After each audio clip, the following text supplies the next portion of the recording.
उपमुख्यमंत्री प्रभाती परिडा को देखि भो भो होई कांदिले चाषी और प्रभाती देले आश्वासना।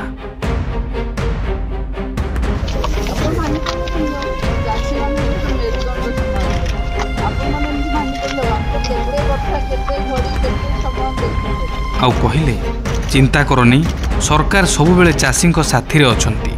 वर्षारे होइथिबा क्षयक्षति पई चाषी को क्षतिपूरण मिलिबो। कौनसी भी चाषी अवहेलित होई रहिबे नाही। सठिक ढंगरे सरकार सेमानक दुख बुझिबे बोली कहिसंती उपमुख्यमंत्री प्रभाती परिडा।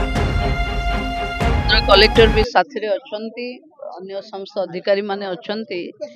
चाषी मानकर जो धानर अवस्था एठी हमें देखिलु। आरो 2 ब्लॉक को मोर देखिबार अछि। देखि सारला परे हमें 30 तारीख सुधा जो माने रिपोर्ट आमर देबे तांकर भी रिव्यू हबो। समस्त चाषी मानकर एई समय रे विपद समय रे सरकार चट्टान भली तांको पछरे ठिया हिची।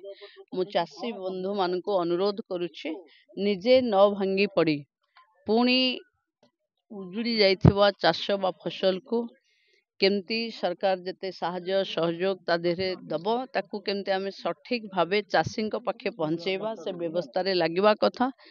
समस्तंकर ये विपद बेलरे सरकार तांको सहित अछि।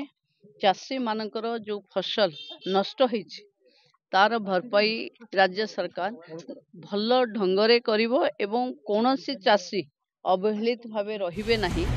अदिनिया वर्षारे पाचिला धान सबु गजा होई जाइछि, छारखार होई जाइछि चाषीर सुनार फसल।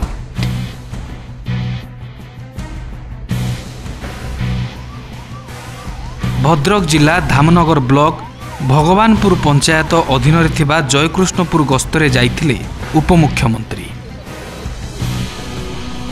जिबा बेले रास्तारे गजा होई जाइथिबा धान को धरि ठिया होइथिले चाषी।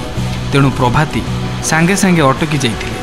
तांकू देखि भो भो होई चाषी माने कांदिथिले आउ तांको गुहारी जणाइथिले। 2 एकर जमी चाष करछि, 1.5 एकर जमी मोर पूरा एकदम पानी रे पड़ी नष्ट हो जाइछि। तेणु मैडम पाखर मु धार कर्ज करी चाष करी आउ बुढ़ा लोक तेणु आउ पारू नहीं भांगी पड़ुछि। आउ यही कथा मु मैडम पाखर दुख जणैली। मैडम कहले जे तमर दुख सुख साथी छु आमे देबु आउ आपण माने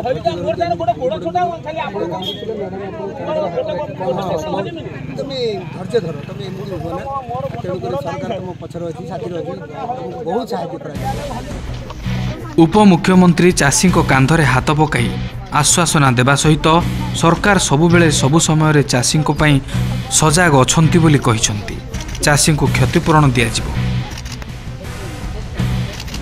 जिलार वरिष्ठ और विभागीय अधिकारी उपस्थिति रे ग्राउंड रे स्थिति परखिचंती। परे जिलार क्षयक्षति नहीं समीक्षा करा जिवो बोली कहिसंती निजे प्रभाती परिडा। आमे हमर धान खेती हेतिवा सब कहलु, से कहले हम ऊपर भरोसा रखंतु, आमे क्षतिपूरण दबो। धान आज्ञा गजा हो जाइए, आम धान नष्ट हो जाइए। आम छुआ पिला चलिया आम बहुत असुविधा पड़ू।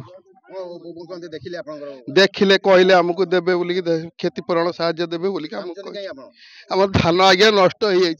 4-5टा परिवार नहीं पिला पिली नहीं आम चलुच आज्ञा। आमर 2 एकर धान आज्ञा। तेबे उपमुख्यमंत्री एही सांत्वना चाषी आखिरु लुह पुछिछि सत, हेले सेमानक निकटरे केबे क्षतिपूरण पहुंचिबो ताहा देखिबाकू बाकी रहिला। धामनगररू विवेकानंद सामलक रिपोर्ट, ओटीवी।